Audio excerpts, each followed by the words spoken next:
Hola, ¿cómo están? Espero que se encuentren muy bien. Yo soy el licenciado Pablo Rossini, profesor adjunto de la Cátedra de Biomecánica, y en esta primera oportunidad, en esta ocasión, les voy a dar la clase referida a lo que implica el trabajo lumbar y pelvis. En la parte teórica vamos a ver a grandes rasgos y marcar como señaladores a lo que ustedes deben tener presente y en cuenta al momento de generar una evaluación biomecánica cuando les toque atender a un paciente en un futuro no muy lejano. Veamos, muy bien. Lo primero que surge, lo primero que aparece cuando uno está frente al paciente es las preguntas de rigor, es preguntarse en qué momento de la instancia su cuadro patológico está presente, cuánto influye su instancia mecánica dentro de su proceso patológico, cuán alterada está su biomecánica dentro de su performance natural. ¿Está con dolor? ¿Está sin dolor? ¿Bajo qué manera y qué medida, bajo qué respuestas terapéuticas podré brindarle una ayuda? Y cuánto es el tiempo de ausencia de ese movimiento normal? Bueno, esa y una y mil y mil y mil razones son las que uno tiene presente al momento de enfrentar la realidad terapeuta-paciente y obviamente a partir de allí empieza a generar toda una respuesta interna de cómo va a solucionar su gran inconveniente. Lo importante que debemos tener y nunca perder de vista es que nosotros estamos viendo una persona, estamos viendo un individuo, estamos viendo no una rodilla, no un hombro, no una columna cervical o lumbar, estamos viendo una integridad del ser y a partir de allí estamos generando toda una instancia de trabajo para que el paciente sea abordado terapéuticamente en su integridad. A partir de esa instancia, lo que yo voy a hacer es primero generar una escucha del paciente, generar oído como medida primaria para saber de qué se está tratando, lo voy a observar, lo voy a analizar y voy a interrelacionar lo que escucho con lo que veo, para después sí proceder a implementar técnicas terapéuticas, técnicas de trabajo que me van a generar la mecánica de reinstauración en la patología que ese paciente está presentando.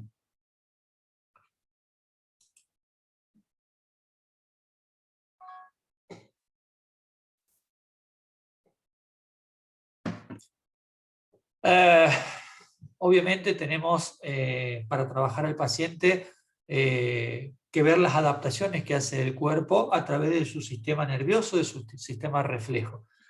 Diferentes son los reflejos que van a actuar y van a interferir en la respuesta del organismo cuando algún proceso está saliendo de su cauce normal.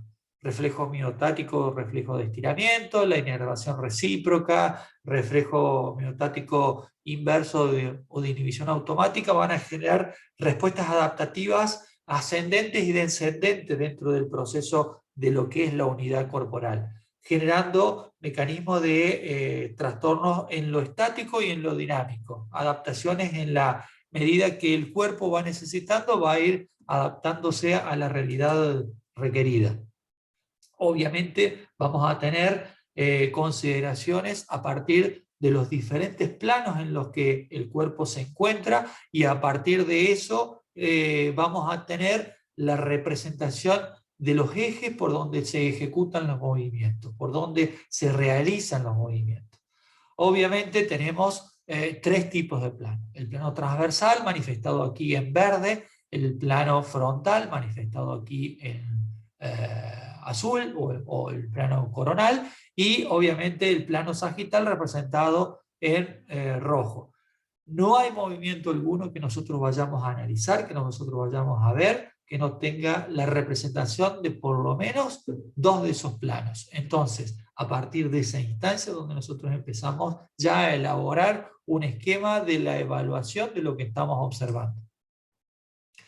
Ahora, muy simple, muy fácil de ver en la diapositiva anterior, cuando esquemáticamente tenemos los tres planos reflejados. Pero cuando nosotros analizamos un movimiento, cuando nosotros analizamos un gesto, o cuando analizamos una foto, pucha, ¿en qué plano está involucrado? ¿En qué planos, en qué respuesta motriz ese gesto está representado?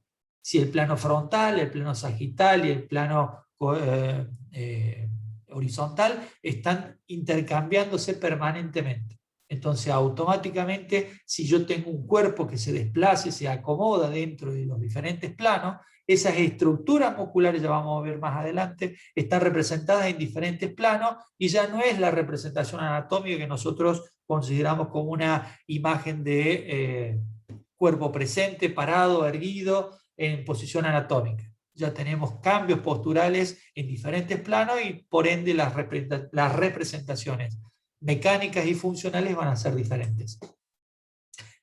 Decíamos recién entonces que nosotros vamos a tener dos tipos de estructuras, las estructuras estáticas o las dinámicas, los equilibrios de uno y otro lado, que también me va a generar una respuesta de equilibrio ascendente y descendente. Bueno, está en mí saber y conocer cuáles son los elementos que me van a generar una situación de adaptabilidad de ese organismo según se escape dentro de su normalidad y si no está dentro de lo que fuera patológico, cuánto esa normalidad está representada dentro de lo dinámico.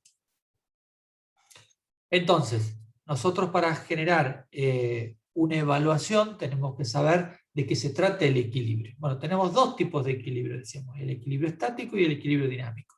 El estático es el que se basa y dice que a partir de que un cuerpo está en equilibrio cuando su vertical cae dentro de su gravedad, cuando un cuerpo está en equilibrio cuando la vertical del centro de gravedad cae dentro de su propia base de sustentación. Y todo equilibrio estático ocurre a partir de la respuesta compensada de un desequilibrio inverso. El equilibrio dinámico estudia las diferentes respuestas del cuerpo cuando éste se moviliza y se basa desde el anterior, desde un equilibrio estático, lo toma como referencia y a partir de allí avanza y empieza a generar respuestas adaptativas para que el cuerpo no caiga, para que el cuerpo no se detenga. Obviamente, mil y unas razones, vamos a tener que el cuerpo con un equilibrio estático va a estar formado ascendentemente desde lo que forman las extremidades inferiores y el tronco, y fundamentalmente el equilibrio estático de manera descendente lo va a estar formado desde el tronco y todo lo que es la parte cérvico-dorsal y cabeza. Obviamente, para tener un equilibrio corporal, para tener una respuesta de compensaciones, nos basamos en lo que son las respuestas de conocimiento de las cadenas musculares y las cadenas respuestas faciales. Hay un solo medio de unión, o sea, ustedes recién vieron cómo el cuerpo se acomoda dentro de su estructura profunda o superficial y hace una sola unión desde el cráneo hacia los pies. Entonces, de la parte posterior o la parte anterior, todo el cuerpo tiene una interrelación que se comunica entre sí. Las cadenas musculares me van a generar toda una respuesta adaptativa. Nosotros no vamos a hacer una observación y un estudio en este momento de lo que son las cadenas musculares, pero aquí podemos ver cómo las cadenas rectas o las cadenas cruzadas, vistas de anterior o vistas de posterior, tienen una relación directa entre lo que es el pie y lo que es el hombro opuesto, lo que es la cintura pélvica con sus extremidades, con el diafragma, y a partir de allí cómo hace la interrelación de la cadena posterior con la cadena de trabajo que une en la parte alta, también recta, en columna. Si hablamos de movimientos a través de los ejes y a través de los planos, tenemos que hablar de lo que es la tensegridad. La tensegridad es un sistema de intercomunicación, un sistema coactivo, donde cada una de las fuerzas que se interrelacionan entre sí están en un momento de máximo y perfecto equilibrio. Cuando alguna de esas estructuras corporales que forman esa tensegridad absoluta y hermosa que tiene el cuerpo para movilizarse, pierde su mejor respuesta hacia la respuesta de reequilibrio, la respuesta de requerir por otra parte del cuerpo una adaptabilidad, el cuerpo empieza a deformarse. En esa deformación van a trabajar diferentes estructuras de otros lugares, de otros segmentos, para generar una adaptabilidad de lo que mejor puede adaptarse el cuerpo. Cuando hablamos de tensegridad, hablamos de adaptabilidad en todos los órdenes y todos los sentidos. Hablamos de lo celular, donde tenemos la mitocondria, el sistema retículo endoplasmático, donde tenemos diferentes estructuras que ven aquí en la diapositiva, en la foto arriba de la izquierda, cómo se intercomunican entre sí. Si esto microscópicamente nosotros lo estamos viendo, también lo podemos ver a nivel macroscópico, como diferentes estructuras de la pelvis, por ejemplo, que nosotros vamos a trabajar, tienen una intercorrelación. Entonces, ¿qué es lo que pasa en un lado para que repercuta del otro? Diferentes estructuras de un lado hacen la reacción y la respuesta siempre en otro sentido, en otro lado, para generar un equilibrio. Obviamente, nosotros tenemos una fuerza de gravedad que cae, que baja por nuestra columna, que baja a lo largo de todo nuestro raquis y llega en la pelvis, y va a generar un campo adaptativo en los tres planos. En el plano, como dijimos, frontal, el rojo, el anteroposterior o sagital, ¿sí? Perdón, el verde, el sagital, y el anteroposterior, el que se marca en el azul. A partir de una fuerza que cae sobre nuestra pelvis, los planos se van a ver adaptando a esa situación de carga que va a tener el cuerpo, y por ende, si lo mecánico articular, lo mecánico óseo se altera, se modifica, eso conlleva que las respuestas musculares también tengan una adaptabilidad. Equilibrios estáticos, equilibrios dinámicos, toda estructura muscular que nosotros vamos a tener en trabajo va a generar una respuesta adaptativa siempre, siempre en los tres planos. Por eso nunca tenemos que dejar de ver el individuo como una globalidad, al individuo como un elemento total, y a partir de lo que pasa en una estructura, repito, siempre va a haber una respuesta en otro segmento del cuerpo.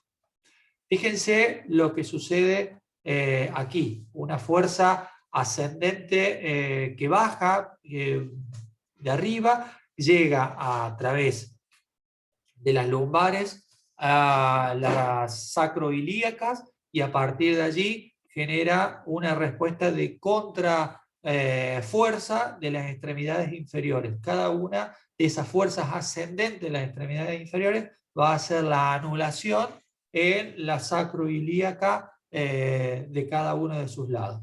Esa fuerza ascendente que va por la extremidad inferior y asciende, al momento de llegar a cadera, se desdobla en dos. Una parte va hacia la posterior para anular la fuerza descendente en la sacroilíaca homóloga, y la otra fuerza descompuesta se va hacia adelante y hacia el medio para juntarse con la del lado opuesto, y en el pubis van a generar un equilibrio. Toda fuerza que aquí se descompense altera lo que veíamos recién, cuánto los planos se ven modificados según ya la mayor fuerza sea o superior, o de un lado o del otro.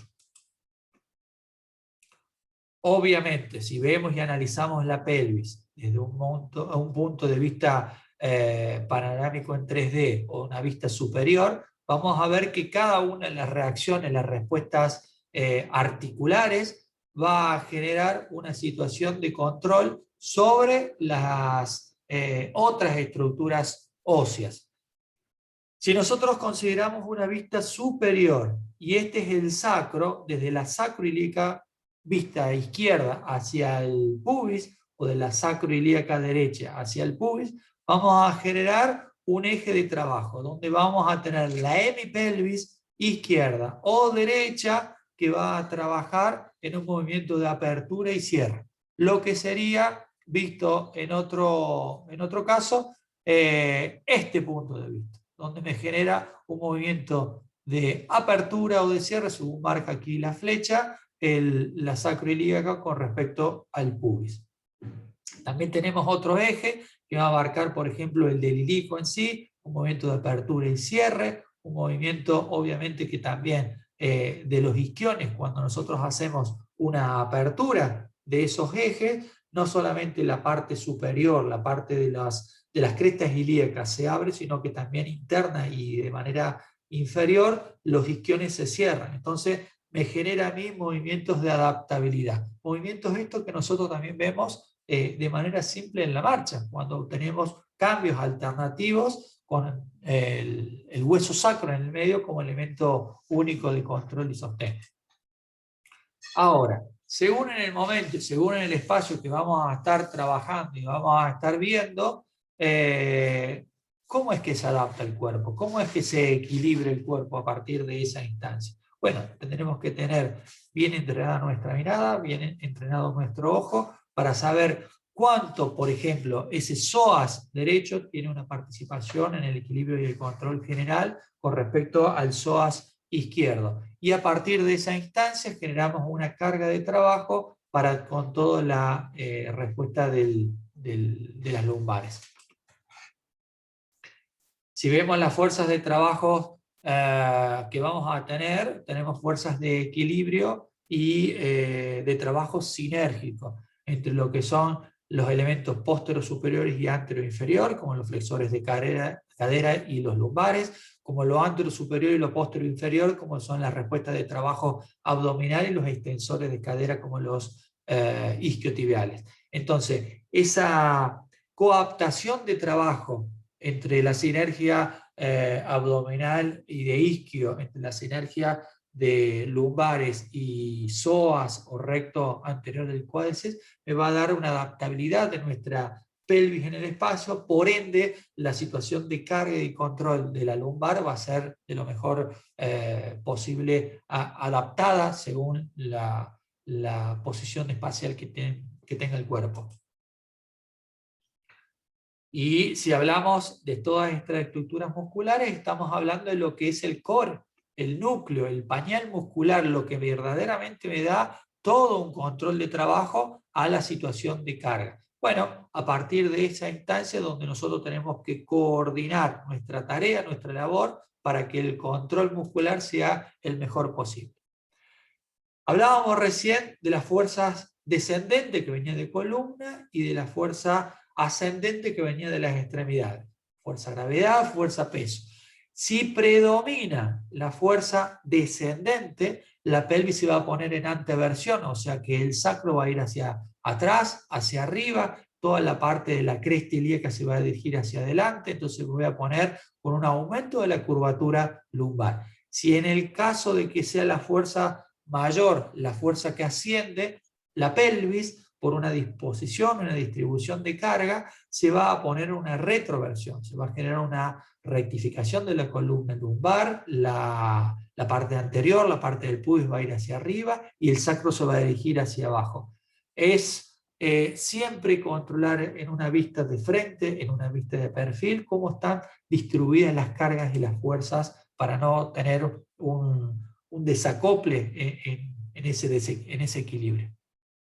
Y vamos a tener, para esas fuerzas que se suman o que se restan, elementos pasivos y elementos activos que van a controlar esa pinza de trabajo. Dentro de los pasivos tenemos el sistema ligamentario, como los ligamentos coxofemorales, isquiofemorales, que van a trabajar, pero también vamos a tener los ligamentos activos, como son los músculos, como el músculo coxígeo, el músculo piramidal, un músculo que permanece en el cuerpo de una manera muy callada, pero con una participación y una activación importantísima al momento del control de nuestra postura en el espacio.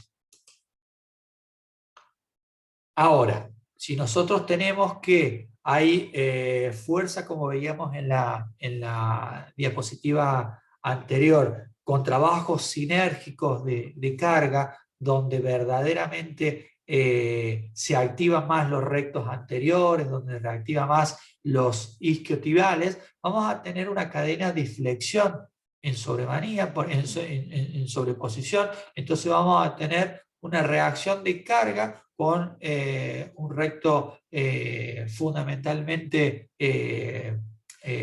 recto anterior del abdomen sobrecargado, disminuido, con una retroversión de la pelvis, con un aumento de la curvatura de la espalda, de la cifosis dorsal, y a partir de allí vamos a tener una retracción de los isquiotibiales. En contrapartida, si lo que predomina es la cadena de extensión, al contrario, vamos a tener una hiperactivación del cuadrado lumbar, de los músculos lumbares, vamos a ir a una anteversión de la pelvis, el recurvatum de la rodilla va a ser presente, entonces vamos a tener una activación mucho más importante de esa cadena de extensión, con una activación más importante del recto femoral.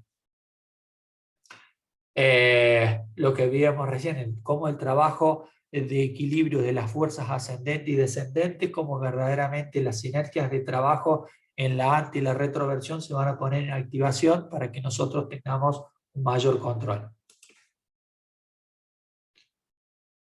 Aquí vemos de manera superficial o de manera profunda cómo los abdominales tienen dentro del recto anterior, dentro del transverso, dentro del oblicuo, su mayor participación. Y aquí cómo hacemos la conexión de esos abdominales conjuntamente con el cuadrado lumbar un poco más posterior, en la parte anterior de manera oblicua, el psoas mayor conjuntamente con el ilíaco, que aquí no se ve, pero conformaría un control lumbar y un control pélvico, y parte de los músculos pelvitrocanteros como los obturadores.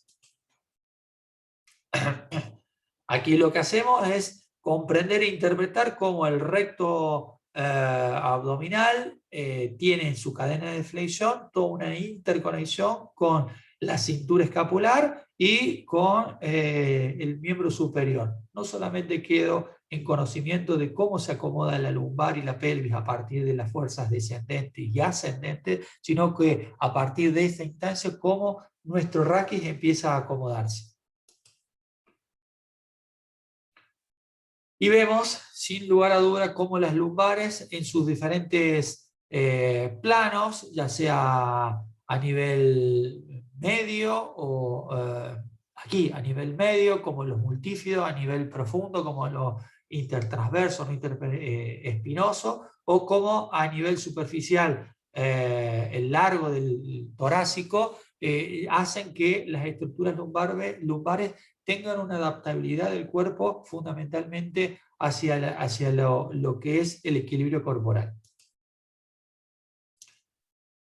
Cuando hablamos de movimiento a nivel lumbar, hay un médico que ha estudiado en la década entre el 30 y el 40, un médico fallecido en 1960, doctor Frayet, que ha descrito el movimiento mecánico de las lumbares, el movimiento mecánico a nivel lumbar como la segunda ley de Frayet. ¿Qué dice Frayet en este sentido? Que la columna, cuando se encuentra en posición recta y hace una lateralidad, la rotación es homolateral, es contralateral, pero cuando tiene una columna flexionada o una columna extendida, al momento de generar una lateralidad es hacia el mismo lado la rotación. Entonces, si yo hago flexión y lateralidad derecha, mi rotación vertebral va a ser derecha. Si yo hago una extensión y hago una lateralidad izquierda, mi rotación va a ser izquierda. Si yo estoy en posición anatómica y hago una lateralidad derecha, mi rotación vertebral va a ser hacia la izquierda. Obviamente, si una de las fuerzas corporales, como veíamos antes, tiene una mayor carga, se va a generar un desbalance en el plano frontal, en el plano horizontal de mi pelvis, por ende la columna se va a adaptar. Todo lo que me pase a nivel nuclear, a nivel central, va a tener una adaptabilidad de la otra cintura, de la cintura escapular y por ende de todo mi raquis. Es lo que veíamos hace un rato, el core, el pañal muscular, con el centro de gravedad aquí, a nivel de la L3. Si yo tengo un buen control de mi postura, tengo un buen trabajo diafragmático. Por ende, el trabajo funcional va a ser lo mejor y lo más ideal, no solo dentro de lo ventilatorio y respiratorio, sino también dentro de lo postural. El diafragma en la postura también trabaja de una manera muy importante, a partir de las estructuras interespinosas, de los epiespinosos, que trabajan a nivel medio y central. Aquí vemos la relación que tiene el diafragma con respecto a el recto anterior, el tensor de la fascia lata, uno de los flexores de cadera, al ilíaco, al psoas también. Por ende, toda la conexión ventilatoria que yo haga a partir de la posición de mi pelvis va a tener una respuesta funcionalmente hablando de la respiración. Vemos aquí en una imagen de control como el 0 vendría a ser aquí la lumbar, este vendría a ser el psoas, este vendría a ser los músculos cuadrado lumbar, el 2, ¿sí? Y acá los músculos posteriores, los interespinosos. Entonces empezamos a hablar de cómo se controlan las estructuras y cómo se manejan las musculaturas a partir de los diferentes controles según el plano que vayamos a analizar. El glúteo mayor es un principal controlador de la anteversión y de la columna lumbar en su lordosis. Obviamente, cuando se genera un movimiento de anteversión, el eje pasa por las cabezas femorales y pierde su eficacia cuando se produce mucha anteversión, cosa de que el control ya no es a partir del glúteo mayor, sino que a partir del semimembranoso y el aductor mayor. El aductor mayor, ya lo vamos a ver en cadera, es un principal elemento de trabajo en la flexión y en la extensión de la cadera, por ende en el control de la anti y la retroversión de la pelvis. Sus diferentes fibras a nivel del glúteo, siendo verticales, siendo oblicuas, siendo horizontales o circulares, y va a tener su diferente participación en el control mecánico. Ahora, ¿cómo se relaciona el glúteo mayor? Bueno, a partir de sus diferentes fibras va a tener una relación directa con los isquiotibiales, con el piramidal de la pelvis, con el obturador, con el glúteo menor, a partir de allí, cómo se relaciona la fascia del glúteo con respecto a las lumbares, fundamentalmente la fascia del tóraco-lumbar.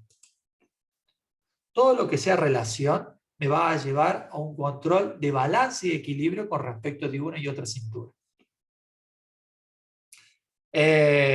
Hablábamos antes del piramidal de la pelvis. Es un sinergista antagónico del glúteo mayor. Fíjense que ocupan diferentes planos, ocupan un lugar en el espacio, pero fundamentalmente trabajan antagónicamente. O sea, lo que hace el piramidal es verticalizar al sacro y lleva la pelvis a una retroversión. Los aductores van a trabajar fundamentalmente el aductor mayor controlando la anteversión de la pelvis y el recto interno va a controlar la retroversión de la pelvis.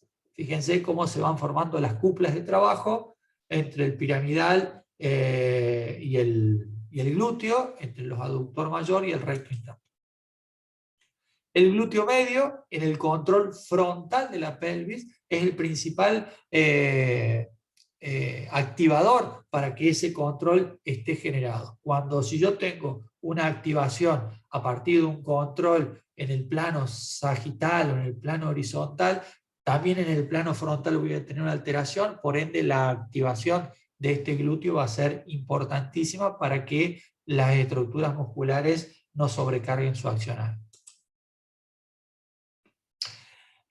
Obviamente también en el plano frontal voy a tener el trabajo y el control de los isquiotibiales y a partir de cómo su activación en el plano frontal me lleva hacia uno u otro lado, la tensión que se me genera entre una y otra retroposición va a ser una mecánica alterada. ¿Y cómo actúan los músculos isquiotibiales a partir de su posición espacial, de su posición de inserción en la cabeza del peroné, en el caso del bíceps, o en la epífisis tibial, en el caso de los semis. Si yo tengo una buena flexibilidad, una buena elongación de estos isquiotibiales, el trabajo mecánico de la pelvis va a ser lo mejor y mejor equilibrado y adaptado. Ahora, si yo tengo unos isquiotibiales que están con respecto a su normalidad acortados, al momento que yo vaya a hacer una anteversión, una flexión de mi tronco, ese acortamiento me va a generar un desplazamiento corto de mi pelvis, por ende el trabajo mecánico que va a hacer mi columna va a ser mucho más exacerbada, exagerada, y obviamente voy a tener una situación de carga con el control de este trabajo muscular. El glúteo menor en el equilibrio frontal se pone a consideración de un rotador interno, es un elemento de carga importantísimo en el apoyo monopodal de la pelvis. Cuando yo estoy en este control de trabajo voy a tener una participación importantísima. Si yo veo profundamente cómo está equilibrado, veo el glúteo medio, el glúteo menor y el piramidal de la pelvis. Veo la interrelación de trabajo a partir de sus inserciones en sacro y en la cara externa del ilíaco con respecto a sus inserciones superiores, pero también en la cara externa y borde superior del trocánter mayor.